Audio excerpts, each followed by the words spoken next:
नमस्कार, आपण पाहता T6 टीव्ही मराठी न्यूज।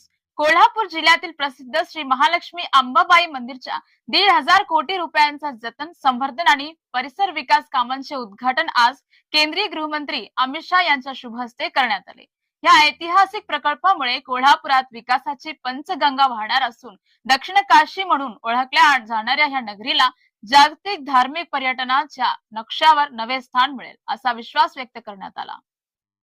देशाचे लोकप्रिय प्रधानमंत्री नरेंद्र मोदीजी यांच्या नायकत्वाखाली सुरू असलेल्या सांस्कृतिक पुनरुत्थानाचा उल्लेख करत काशी विश्वनाथ कॉरिडॉर, अयोध्या राम मंदिर आणि उज्जैनमधील महाकाल लोक प्रकल्पांचा संदर्भ देण्यात आला। देशभरातील धार्मिक आणि सांस्कृतिक वारसाच्या संवर्धनाला नवी दिशा मिळाल्याचे नमूद करण्यात आले। अंबाबाई मंदिर विकास प्रकल्प हा केवळ मंदिर परिसराच्या सुशोभीकरणापुरता मर्यादित नसून कोल्हापूरच्या सांस्कृतिक, धार्मिक, पर्यटन आणि आर्थिक विकासाला नवी चालना देणार ठरेल, असा विश्वास व्यक्त करण्यात आला। यावेळी मुख्यमंत्री देवेंद्र फडणवीस, पालकमंत्री प्रकाश आंबेडकर, मंत्री रवींद्र चव्हाण, हसन मुश्रीफ, आशिष शेलार, चंद्रकांत पाटील, शिवेंद्र राजे भोसले तसेच महायुतीचे पदाधिकारी आणि स्थानिक नागरिक मोठ्या संख्येने उपस्थित होते।